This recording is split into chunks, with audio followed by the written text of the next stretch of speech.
I spent 2 weeks riding motorcycles through the heart of Nepal, from the chaos of Kathmandu to the ancient forbidden kingdom of Lomontong. It was the adventure of a lifetime, but the biggest challenges weren't always the treacherous roads or the dizzying altitudes.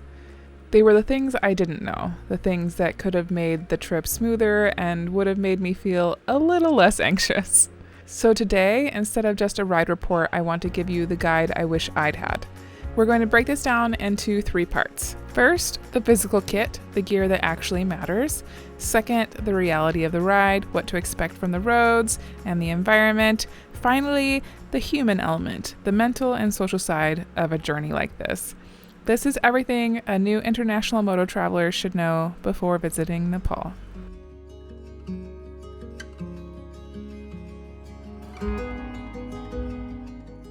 All right. Let's start with the absolute most used piece of gear in my bag, and it's not what you'd think. Most tap water in Nepal is not safe to drink and is contaminated with sewage. My Katadyn Be-Free water filter was my most used piece of kit in addition to my hydration backpack. I filtered about 2.5 liters of water every morning of the trip. This meant I wasn't having to buy bottled water, and I wasn't contributing to plastic waste more than the 2 bottles that was included in our first hotel stay in Kathmandu. I convinced our tour guide to buy a filter to share with the rest of the group before we left Kathmandu, so the rest of the group also filtered water instead of consuming plastic bottles. Besides being a little bit more eco-conscious, there have also been reports that not all bottled water is safe to drink in Nepal either.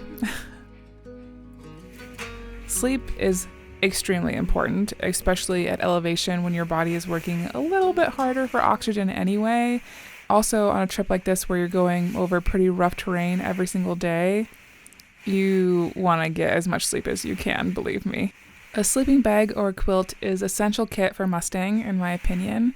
Some hotels had very warm covers and some had very thin covers, and my quilt kept me at a consistent sleeping temperature every night. If you have a hard time sleeping on hard mattresses, maybe consider bringing a closed-cell foam sleeping mat or an ultralight inflatable mat to give you a little more cushion. I was also really glad that I brought my small travel surge protector because power surges and blackouts are common in Nepal, and this protected my electronics.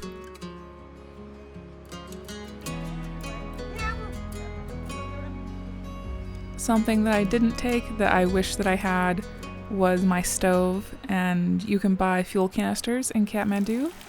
I never really got over the awkward feeling of asking just for hot water so I could make my tea, and it would have let me make my own food like oatmeal when I had stomach upset without feeling guilty about not being able to eat all the local food. I ended up eating a lot of plain omelets and plain white rice. I wish that I had brought, a handful of dehydrated meals just for the days when my stomach was upset. Even a couple of packets of dried miso soup would have helped a lot. I decided to take my Wolfman LUGGAGE B-Bay system with me, which is essentially like a rackless saddlebag system, and a couple of zipper bags, so that I would have easy access luggage on the bike, and I am so glad that I did.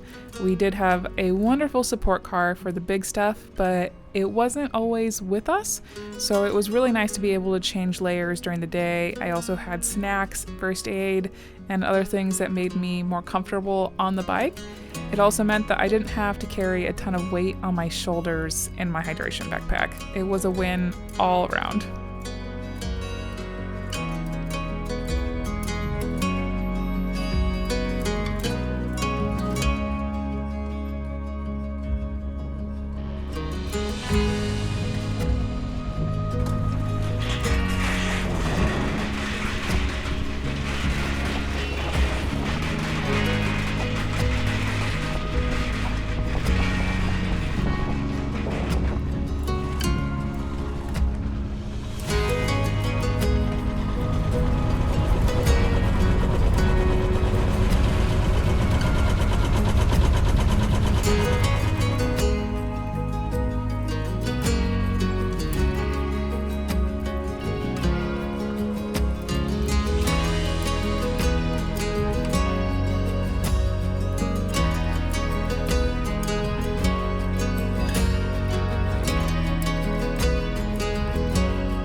I know that I've talked about the dust a little bit in other episodes of this trip and talked a little bit about having to lubricate my zippers, but I just want to emphasize here that the dust was everywhere.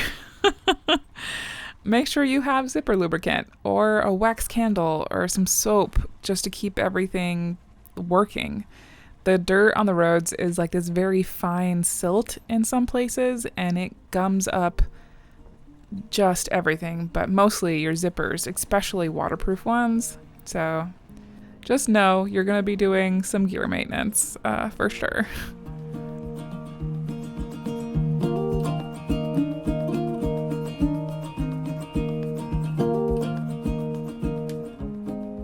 My helmet, my saddlebags, and all my riding gear and stuff was checked in an OGO gear bag.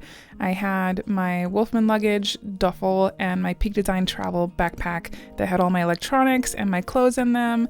I organized all my clothes into these tripped travel gear packing cubes. A really key part that helped me survive a 15-hour flight was noise-canceling headphones and having multiple different ways of distracting myself, including my Kindle, and I had my tablet so that I could draw.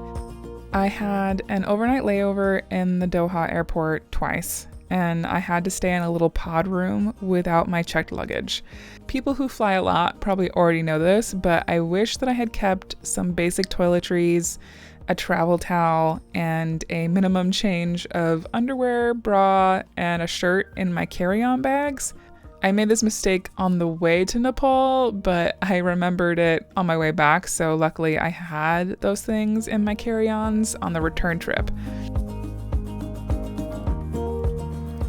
Things were cheaper in Nepal than they are in the US, but I wouldn't say it was dramatically cheaper.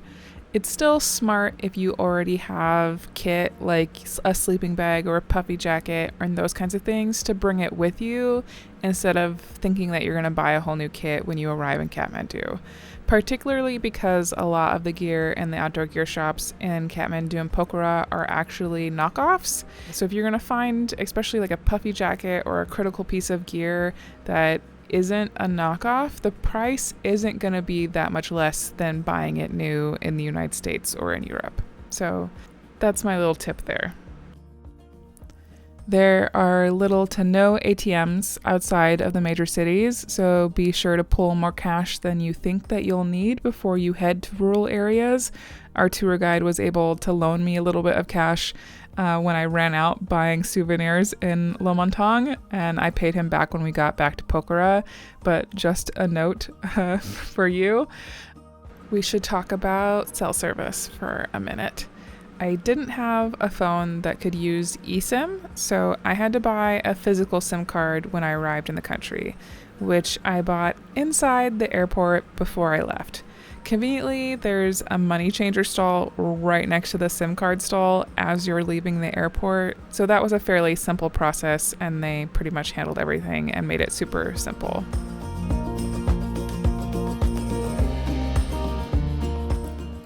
I'm notoriously someone who doesn't sleep well in hotels. Changing my sleeping area every night just doesn't work out great for me, which is part of the reason I enjoy camping so much on long trips. I might be in a different location every night, but I can recreate the same room pretty much anywhere I go. I sleep on the same sleeping pad and the same sleeping bag with a pillow that smells like me, wherever I can pitch my tent. I wondered during the trip if maybe I would have slept a little better after I adjusted to the time zone shift if we had been camping instead of staying in hotels. Not that that would have been possible everywhere we went, but we did pass a handful of places that advertise camping, even in Upper Mustang. That's really just a note to myself for any future international travel that I do, but if you're also an anxious person like me who finds comfort in being able to create a familiar, safe space, maybe that's something you consider for your future trips too.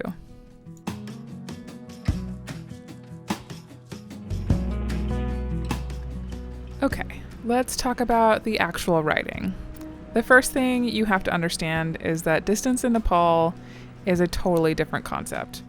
You'll see abrupt, gnarly, muddy, rock-filled sections of road, but you'll also see some beautiful open roads where you feel like the only person for miles, and then you'll see a ton of traffic.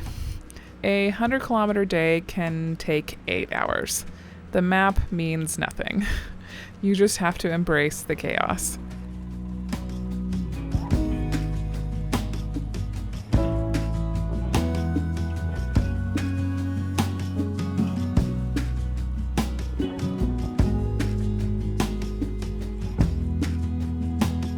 I will address the riding across Nepalese suspension bridges here.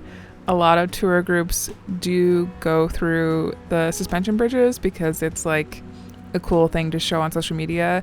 They are way sturdier in person than they look on camera, I promise. But if you're afraid of heights, you need to communicate that with your tour leader. Josh was incredible. He reassured me multiple times that at any point, if I didn't want to cross the suspension bridge, I never had to. There was always a backup plan. Either the mechanic would ride across and I would walk across the bridge, or in other cases, if I absolutely could not cross the bridge at all, there was an alternate route to go around. I never had to cross a bridge if I didn't want to. So just to reassure you, you don't have to cross a suspension bridge if you don't want to, but you do need to tell your tour leader if you have a fear of heights. That being said, after you cross one of them, they're no longer that scary. I know that sounds crazy, you watching this footage and me telling this to you. It doesn't sound super believable, but I promise, after you do one of them, it's not that scary anymore. They're way more stable than they look. Okay, let's move on.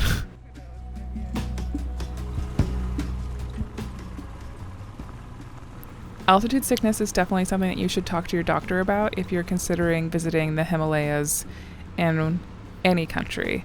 I did discuss this with my doctor before I left the US, and I carried altitude sickness medication on the whole trip, but I very luckily never had to take it. Symptoms of altitude sickness include headache, nausea, fatigue, and the remedies are acclimatizing slowly, staying hydrated, and medications like the one my doctor prescribed me. I credit my lack of sickness to Vintage Rides perfectly planning our route so we would go up in elevation gradually every day, but we would always sleep at a lower elevation than the highest point we had gone that day. People who spend a lot of time climbing in high altitudes or hiking will be familiar with this practice. The itinerary and the routes that we took ensured that none of our group got sick. And I didn't do anything special to train before the trip.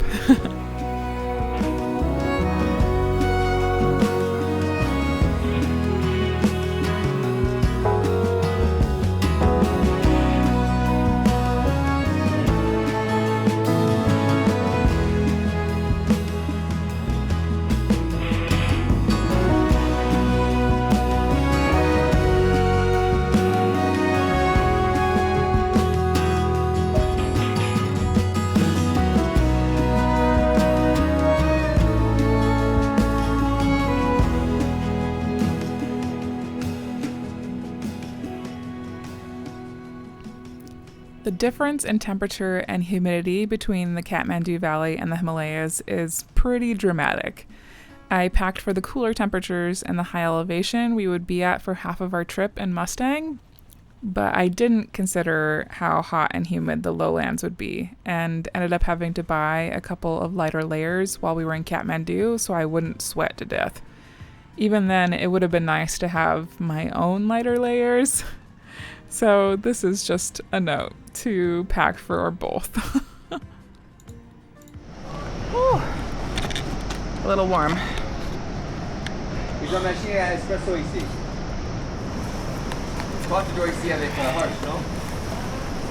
just went from a lovely, dry, high altitude climate in the woods that I was in love with, and now we're back in the humidity, and I'm very, very hot. Very, very hot.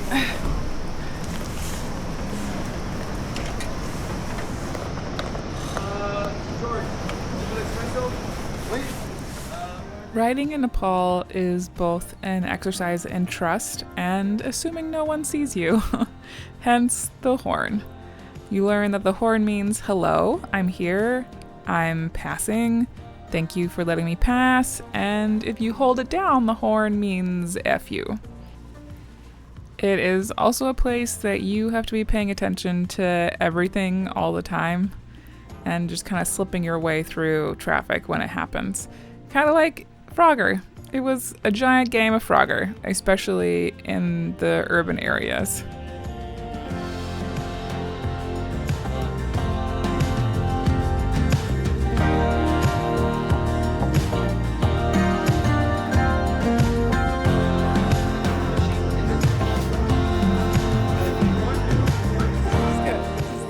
Yeah, oh my god, look at your little face!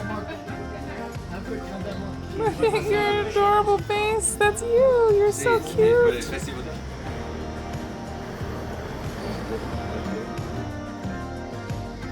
Good morning, beautiful people. It is our last day traveling with the group. I made the decision to ride with the driver today. Normally, you would take some kind of private bus from Pokhara back to Kathmandu for your flight. The rest of the group decided they wanted to ride back, which fair. The road is terrible. Riding in a private bus would probably not be super pleasant and also very slow. However, last night I was thinking about it and all of the traffic that we're gonna hit midday. Also keep in mind that when we went from Kathmandu to Pokhara at the beginning of this trip, we did that in 2 days. We're doing this in 1 day. It's gonna be very hot. I'm already super, super warm, and I don't want to feel like I'm getting heat stroke in the middle of crazy Nepal traffic on a main highway. And also, I keep thinking about all that traffic that we went through when Pascal had his flat tire the second day. We're gonna hit that area at noon today, and I just don't want to deal with it. So, I'm gonna ride in the car with our driver. I've already made friends with them, so it seems like it's gonna be a good day.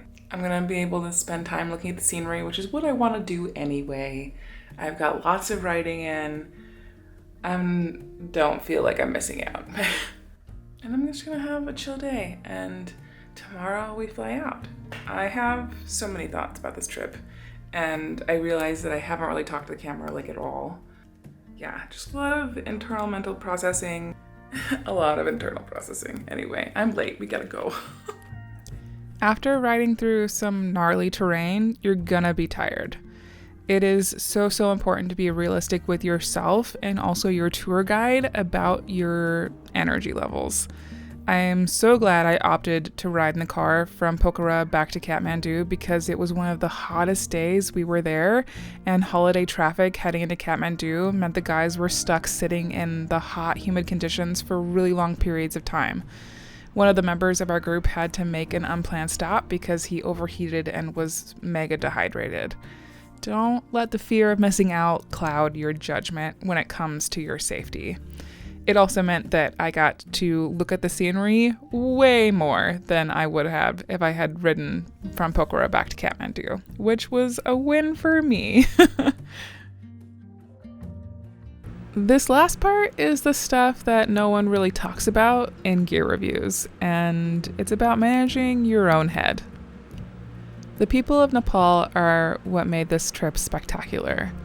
Tashi, our drone pilot, was born and raised in Upper Mustang and made the experience rich with his stories and explanations. Subhash, our mechanic, was a genuine bright spot in my days, and I've never met anyone with a stronger work ethic or a better mechanic. Santosh, our driver, adopted me as his little sister, and on the drive back to Kathmandu, he told me stories of the places we were going through and about his family. They were all so warm and welcoming to me, and it made me feel just a little bit less homesick.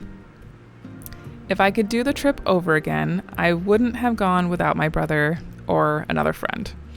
I think if you join a group trip and no one else in the group knows each other, it's easier to make new friendships because everyone is on the same level. When you join a group of people who all know each other already, it can be a little rough if there's no one else in the group that you already know, if that makes sense. It would have been so special to get to share the memories of this place with my brother.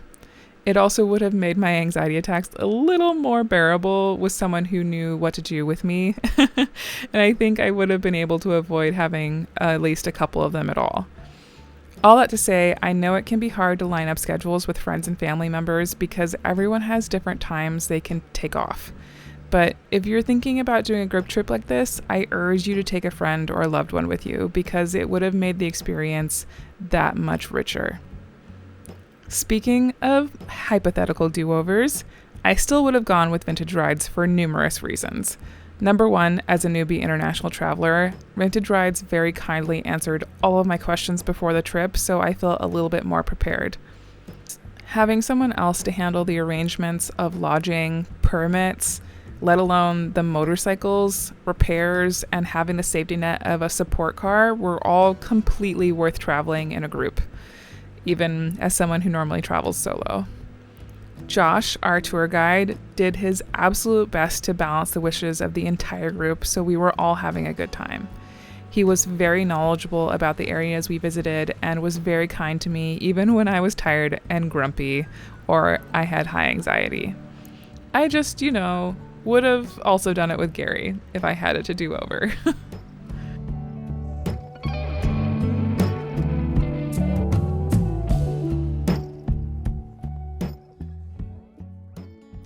Accommodations in Nepal ranged pretty dramatically from these really nice, fancy, more European-style hotels in the bigger cities, all the way down to that incredible homestay that I got to experience in Day, where you actually got to stay with somebody in their home. Very, very rustic, but an incredible experience. So depending on your budget, there are so many options.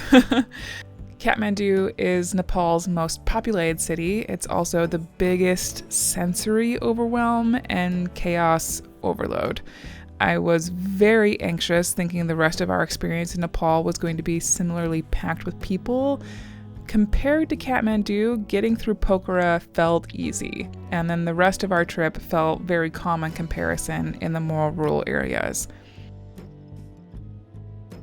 One of the things that made me most anxious in preparation for this trip was dealing with visas and passports and all of that stuff that I'm just really not used to.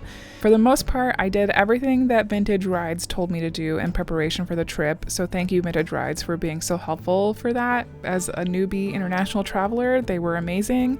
When I arrived in Kathmandu, I pretty much just followed the crowd and did what they did to get through immigration, and that worked out pretty well for me. Even if I had a bunch of airport advice for you, the regulations change so often, I don't think that it would be totally relevant. So check regulations before you leave, pay attention to everything that's happening around you, and everything will work out. And that is the end of the Nepal series. I hope that you guys enjoyed it and that you found something in this video helpful. Question for my end screen crew. If you fly a lot, I would love to hear your long flight survival tips because I'm still a big noob and airplanes still give me the heebie-jeebies. So anything that could help, I'm all ears. Okay. Thank you guys. Bye.